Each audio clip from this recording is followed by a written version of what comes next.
bienvenido a esto, lo que es el tercer video, la tercera parte de lo que eran compuertas lógicas, biestables y temporizadores electrónicos.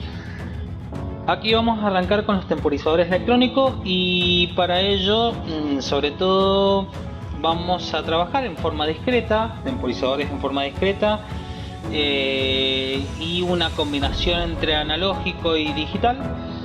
Para ello vamos a recurrir a los inversores. Bueno, acá yo tengo un inversor, pero es un inversor particular. Fíjense que tiene este simbolito, que quiere decir que es un inversor Smith-Trigger. Cosa que también tienen, vienen con puertas AND, con puertas OR, NOR, NAND, con Smith-Trigger. Porque la característica que tienen es alta inmunidad al ruido. Pero veamos cuál es la diferencia entre una compuerta con Smith-Trigger y una compuerta que no tiene Smith-Trigger. Supongamos que yo tengo acá este 0 voltios, supongamos que estamos con una tecnología CMOS, voy a tener 12 voltios acá, 0 voltios acá, y esta linecita que yo veo acá en el medio de 6 voltios. Para que nos demos una idea, en realidad no funciona tan así, pero va a servir.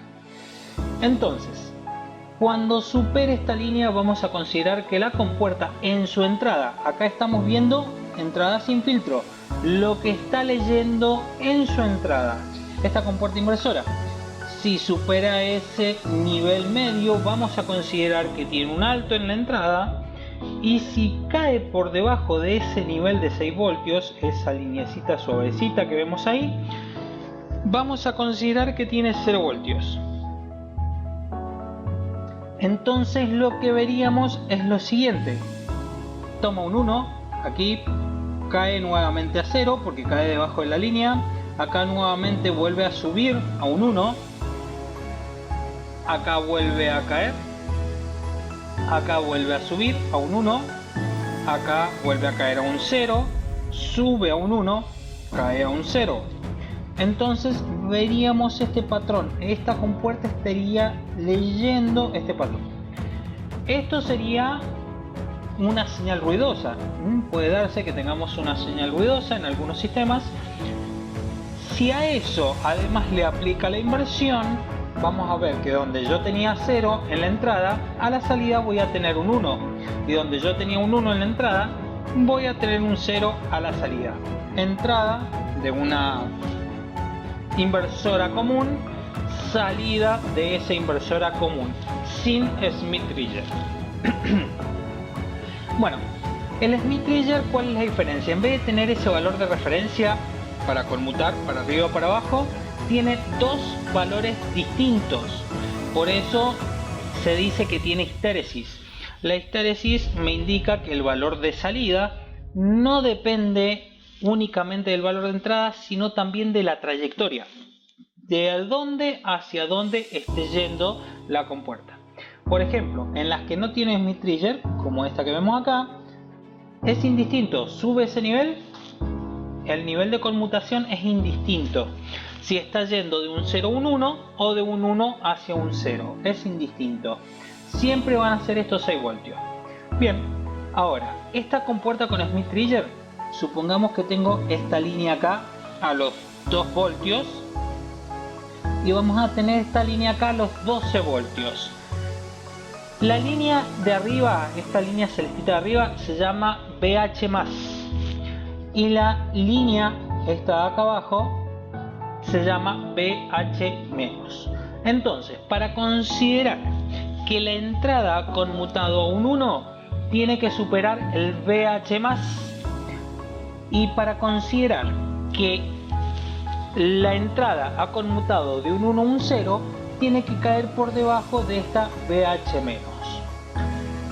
Este doble nivel de conmutación, la ventaja que tiene es que le da inmunidad al ruido ante una señal ruidosa, pero además me permite hacer temporizaciones, trabajar con capacitores. Bueno, ahora veamos a partir de esto cómo se comporta una entrada con Smith-Trigger. Fíjense que hasta acá siempre va a tener un 0, y una vez que recién supera el BH+, considera que ha subido a un 1 y acá conmuta la entrada a un 1. Pero fíjense, acá cae por debajo el VH+. Para esta compuerta sigue estando en 1 y recién acá, que cae por debajo de VH-, considera que tiene un 0. Pero fíjense, acá sigue y vuelve a superar VH-, pero no conmuta. ¿Por qué? Porque en ningún momento ha vuelto a superar el VH+. Si no supera VH+, sigue estando en 0. Eso es lo que lee la entrada de este inversor aquí con Smith-Trigger. La salida, como está invertida, vamos a ver que cuando era 0 tenía un alto y cuando era un 1 en la entrada, a la salida tengo un 0, un bajo. Bien. Esto es lo que es una compuerta inversora con Smith-Trigger, que vamos a ver que en los circuitos que vamos a analizar a continuación lo vamos a utilizar. Bien, acá vamos a hacer otra aclaración. Curva de carga y descarga del capacitor. Si yo tengo un sistema RC como los que vamos a ver, los capacitores, cuando yo hable que un capacitor se carga, en realidad se está cargando con esta curva. Esta es la curva de carga en tensión. Acá voy a tener tensión, va a seguir la tensión esta formita y esta va a ser la de carga en tensión también.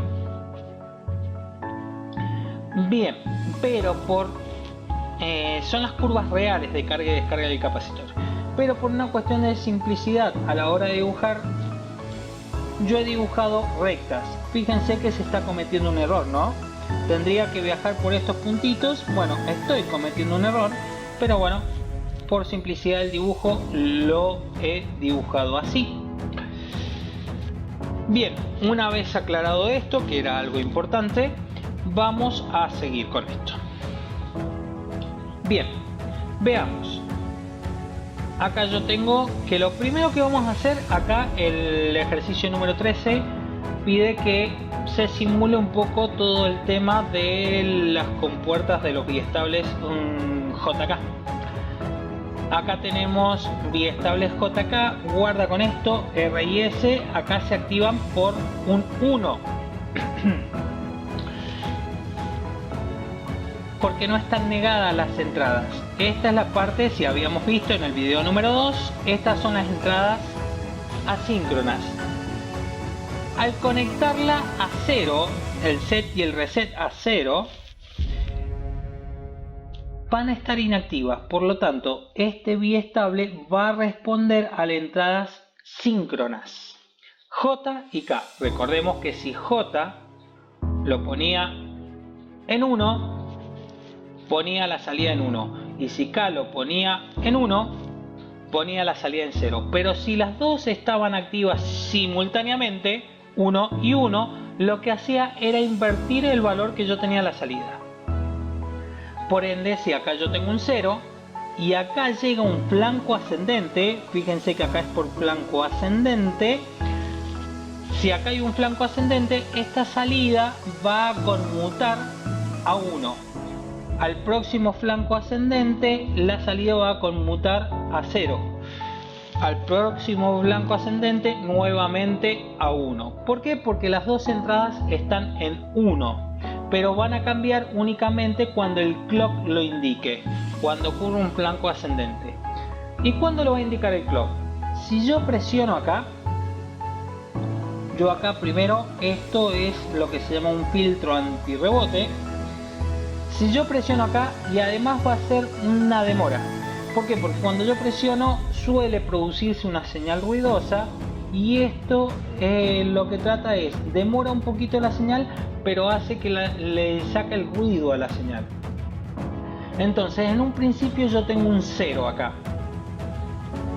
Cuando conecte esta inversora con Smith-Trigger, va a demorar un ratito muy chiquito, el orden de los milisegundos este retardo, pero esto estaba en 0, yo tenía un 1 y por lo tanto un 0. Cuando presiono el pulsador voy a tener un 1, acá un 0 y acá conmuta de un 0 a 1, flanco ascendente, cambia el estado, si estaba apagado se prende, Si estaba prendido, se apaga. Si se fijan de acá, saco la señal no Q. Por lo tanto, cuando Q tenía un 0, acá un 1. Básicamente lo que se busca también es que haya una conmutación. Fijémonos acá. Esto está conectado a más a través de esta resistencia, por lo tanto set está en 0. Reset también va a estar a 0 y acá tengo estos dos pulsadores que conmutan a un 1. Si yo pongo esto a 0, anulo la entrada. J y K están conectados a 1, que sería 1 lógico, a los 12 voltios, porque todas estas compuertas y biestables obviamente estamos hablando de tecnología CMOS. Entonces voy a tener, por la tensión de alimentación que tengo, que el 0 voltio va a ser un 0 lógico y los 12 voltios un 1 lógico. Entonces J y K están conectadas a 1, están conectados los 12 voltios.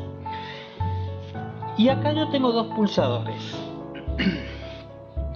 Bien, entonces si yo lo conecto acá, anulo el clock, por lo tanto nunca va a responder al sistema síncrono. Entonces yo puedo seleccionar acá con los pulsadores, activar. Si activo ese, lo conecto a 1. Lo que va a suceder en la salida se va a poner en 1. Set en 1, resetea. Si suelto y posteriormente presiono R, reset, se me va a poner en 0. Si llego a presionar los dos simultáneamente, eso no puede ocurrir, porque recuerden que para las entradas asíncronas es un estado imposible. Set, reset. Bien, si las dejo las dos en 0, mantiene el estado. Bien, si yo este interruptor lo conmuto a esta posición, esta llave SW4, bien, a partir de ahí yo puedo, como los dos están en 1, cada vez que presione este pulsador va a estar conmutando el LED también, siguiendo a este, lo va a estar siguiendo, ¿ah? Lo va a conmutar, pero lo va a conmutar, este va a ocurrir en el flanco ascendente y acá como invierte, bueno, y este va a conmutar cada vez que conmute este LED. ¿Por qué? Porque estoy tomando la señal del clock de la salida de este biestable. Por lo tanto, cada vez que conmute el estado de este LED, va a hacer que también conmute el estado de este LED. Bien, supongamos que SW4 saca la señal del primer biestable. Si yo presiono las entradas asíncronas, va a ignorar lo que esté mandando este reloj y simplemente si se presiona set, acá va a venir un 1. Si se presiona reset, acá va a venir un 0. Y bueno, esto sería un poco el ejercicio que se pide explicar en un poco el ejercicio número 13.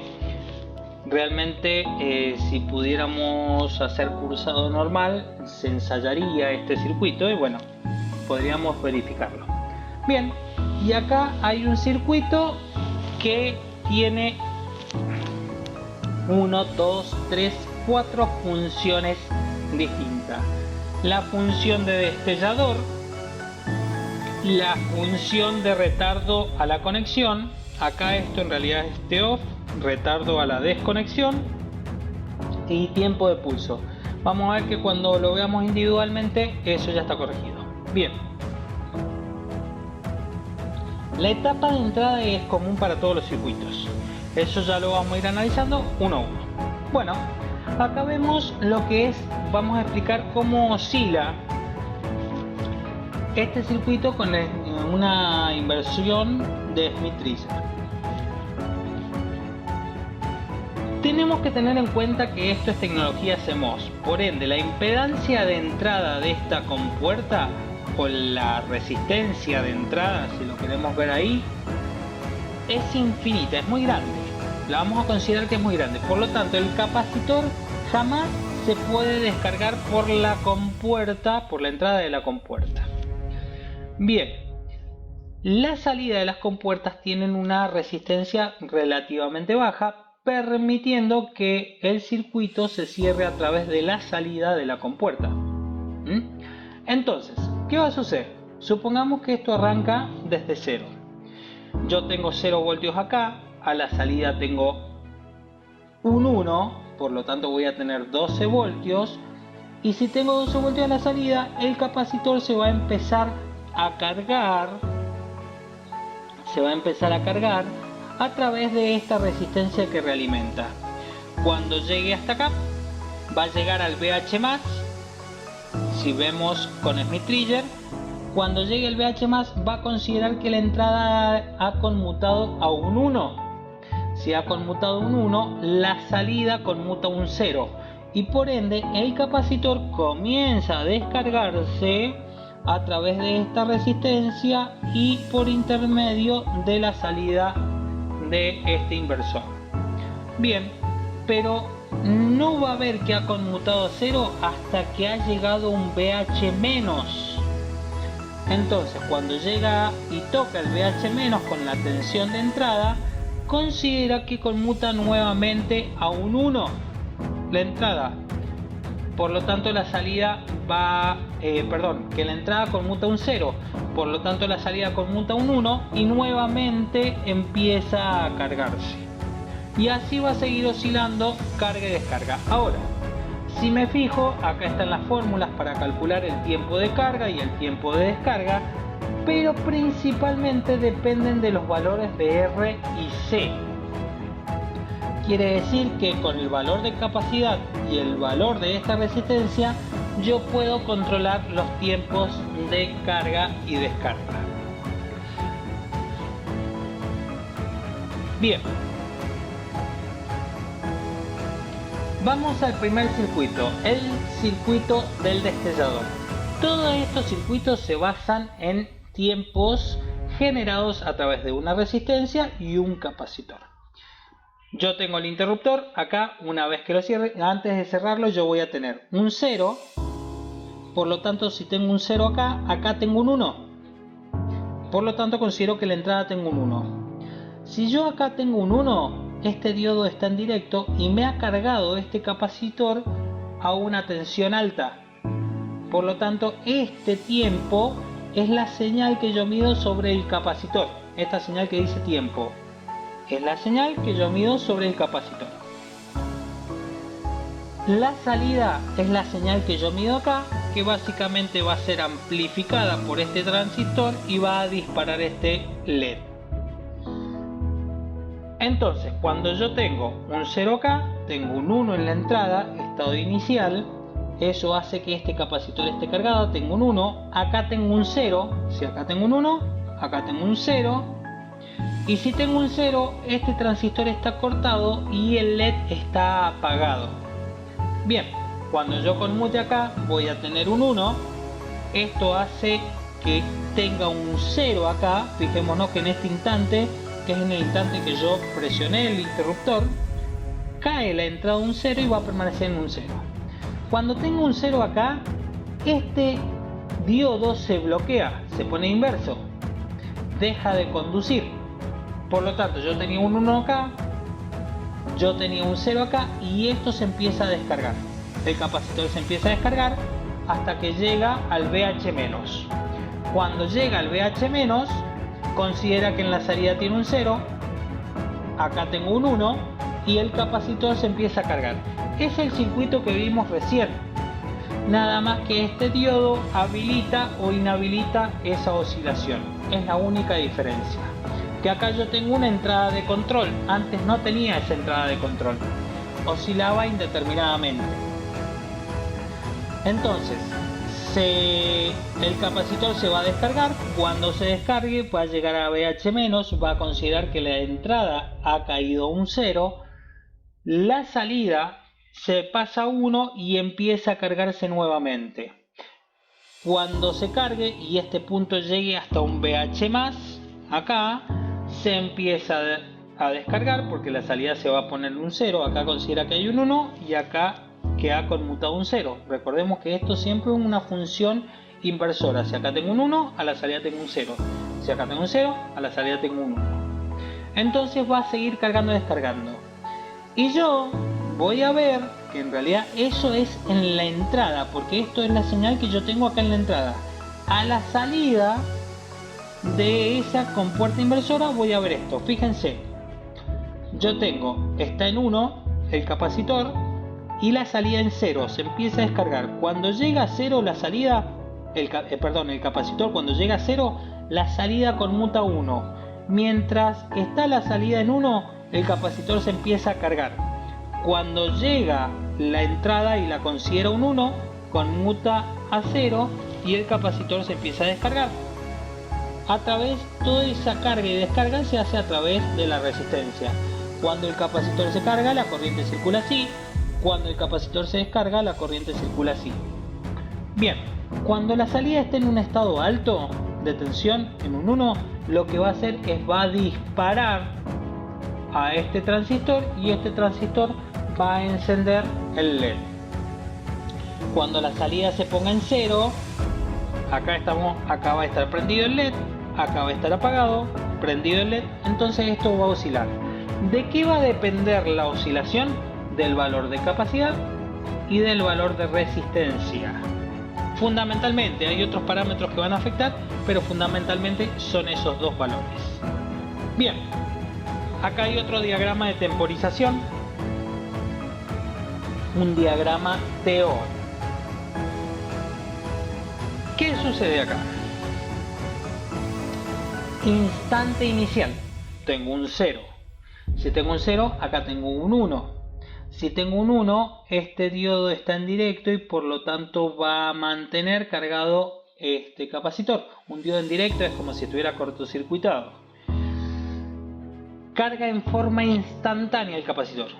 Y este capacitor al cargarse tiene un 1, acá vuelvo a tener un 0. Esto está apagado.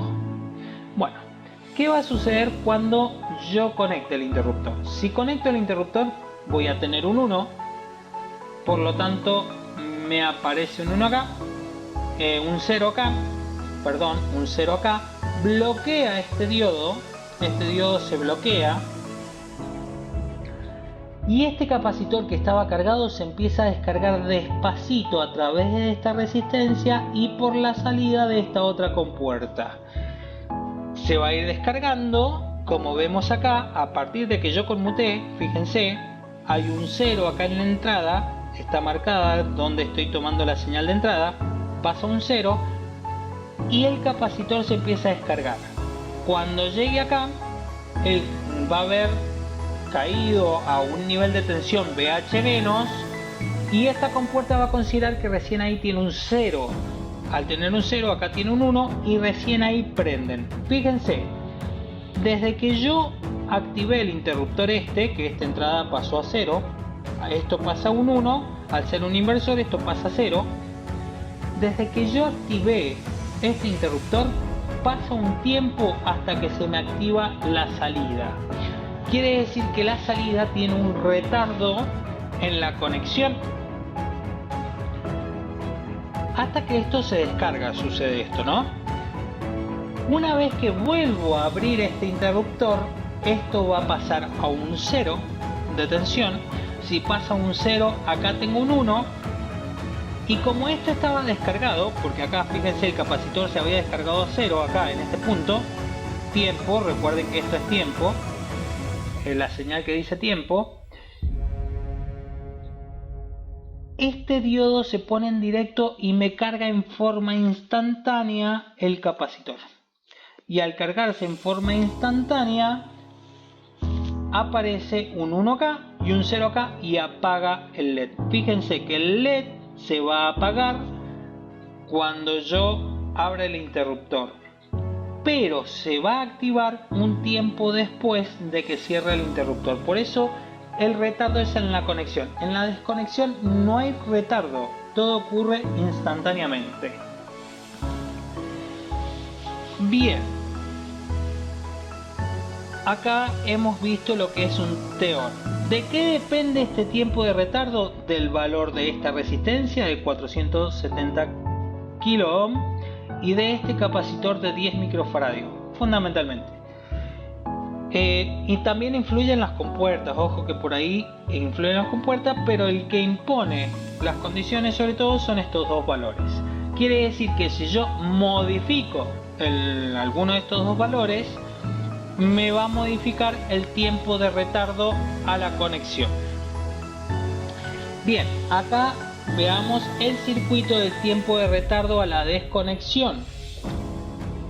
De vuelta, si yo este interruptor está abierto, tengo un 0, por ende acá en la salida de este inversor tengo un 1. Al tener un 1, a través de esta resistencia de 470K, este capacitor ya se ha cargado. Está cargado, considero que está cargado, es condición inicial. Tengo un 0 acá, un 1 acá. Si tengo un 1 acá, este capacitor también se ha cargado un 1 acá. Y si tengo un 1 acá, acá tengo un 0, por ende la salida está apagada. El LED está apagado. Acá, si se fijan, está bien escrito STO, retardo a la desconexión. Bueno, ¿qué va a suceder? Yo cierro el interruptor. Esto pasa a tener un 1. Si tiene un 1, esto cae hacia un 0. Una vez que he cambiado hacia un 0, este capacitor que estaba cargado se descarga a través de este diodo, porque tengo un 0 acá y un 1 acá. Este diodo se pone en directo y se descarga por la salida de esta compuerta, que está en 0 y acá tengo un 1. O sea que el capacitor se descarga en forma instantánea. Ahí, al pasar un 0 acá, la salida pasa a un 1 y esto se conecta y se enciende el LED. Fíjense que apenas yo cierro el interruptor, el LED se prende. Pero, ¿qué va a pasar cuando yo vuelva a abrir este interruptor? Yo tenía un 1, acá tenía un 0, acá tenía 0 y acá tenía un 1, estaba prendido. Cuando yo abro este interruptor, pasa a tener un 0. Si tiene un 0 acá, tiene un 1. Ahora, este estaba en 0 y este estaba en 1. Al tener un 0 acá y un 1 acá, este diodo está polarizado en inverso. Por lo tanto, el capacitor se va a cargar hacia un 1, pero lo va a hacer despacito, porque lo va a ir frenando esta resistencia. Entonces se tiene que cargar a través de esta resistencia. Al ir cargándose de a poquito, el capacitor sigue viendo la entrada un 0 hasta que llegue al VH+. Cuando llega al VH+, considera que la entrada es un 1 y la salida vuelve a cambiar a un 0. Si se fijan en la entrada, cuando yo cerré el interruptor, el LED se prendió instantáneamente. Pero acá, cuando yo abrí el interruptor, pasó un tiempo hasta que la salida volvió a ser 0. Por eso se llama que hay un retardo en la desconexión. Acá se dio la orden de desconectar, pasó un tiempo y al cabo de un tiempo acciona la desconexión, apaga el LED. ¿De qué va a demorar ese tiempo? El tiempo de carga de este capacitor, que va a depender del valor de esta resistencia y del valor de este capacitor. Modificando alguno de los dos, yo varío el tiempo en la desconexión. Bien, acá tenemos el diagrama temporal, tiempo de pulso. Bien, acá hay un tiempo de pulso. Fíjense que este es el último circuito que vamos a ver. Fijémonos que el capacitor es un circuito abierto para la corriente continua. O sea, cuando esté en estado permanente de 0 voltios, acá voy a ver que está en 0. Cuando acá esté en estado permanente de 12 voltios, en régimen permanente, continua, 12 voltios, también acá va a haber 0 voltios porque este capacitor lo bloquea. El capacitor, en cambio, va a ser un cortocircuito para las altas frecuencias. ¿Cuándo ocurre una señal de alta frecuencia? Cuando está esto, un flanco ascendente o un flanco descendente. En el flanco ascendente va a pasar un pico de tensión, va a permitir que el capacitor deja pasar esa tensión, esto se carga. Cuando llegue ese pico a VH+, va a considerar que tengo un 1 y la salida, como yo antes tenía un 0, a la salida tenía un 1, este piquito que pasa a un 1, la salida hace que el tiempo 2, acá tengo tiempo 1, tiempo 2, hemos desdoblado, esto es tiempo 1, esto es tiempo 2, la salida, pasa a un 0, fíjense, ¿y hasta cuándo va a estar en 0? Hasta que este capacitor nuevamente restaure el valor inicial y acá vuelva a tener 0 voltios. Cuando vuelva a tener 0 voltios, acá nuevamente vuelve a un 1. Que eso lo voy a obtener cuando yo tenga el VH-. Cuando el capacitor la tensión en este punto del tiempo 1 alcance el VH- nuevamente de esta compuerta inversora, voy a tener que acabar a pasar nuevamente a un 1. ¿Qué sucede cuando acá estaba en 1? La salida pasa instantánea, apenas yo acciono acá, pasa instantáneamente a un 0. ¿Qué sucede? Como yo antes, cuando tenía un 1, fíjense, cuando yo tenía un 1 acá, tiempo 3, esta curva que tengo acá, tiempo 3, se ha cargado también a un 1. O sea que si tengo un 1 acá, tengo un 1 acá. Cuando esto pasa a 0, acá a 0, este capacitor se descarga instantáneamente a través de este diodo, porque acá tengo 0 y acá tengo un 1, 12 voltios. Por ende, instantáneamente esto va a descargar por aquí. Uno diría, ¿y por qué no se quema el diodo? Porque son cosas que ocurren muy rápido, en periodos muy rápidos, y además las compuertas en su salida tienen una resistencia, no es resistencia cero, que limita un poquito la corriente, y eso hace que no se vaya a quemar el diodo. Entonces yo tengo un 0 acá, yo tengo un estado alto acá, y el capacitor instantáneamente se descarga a través del diodo, ignorando la resistencia. Por lo tanto se descarga instantáneamente. Fíjense que el valor del capacitor, tácate, que es tiempo 3, el valor del capacitor, se descarga instantáneamente. Apenas la salida de esta pasa a 0. Cuando vuelve a un 1, si vuelve esta entrada a un 1, tengo 0 acá en tiempo 3 y en tiempo 2 tengo un 1. Tengo los 12 voltios.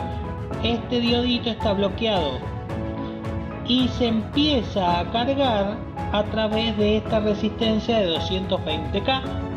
Se empieza a cargar de a poquito. Fíjense todo lo que demora hasta que llega al VH+. Ahora veamos. Cuando yo accioné acá, se me descarga el capacitor. Acá tengo un 0. A la salida que tengo un 1. Se prende el LED.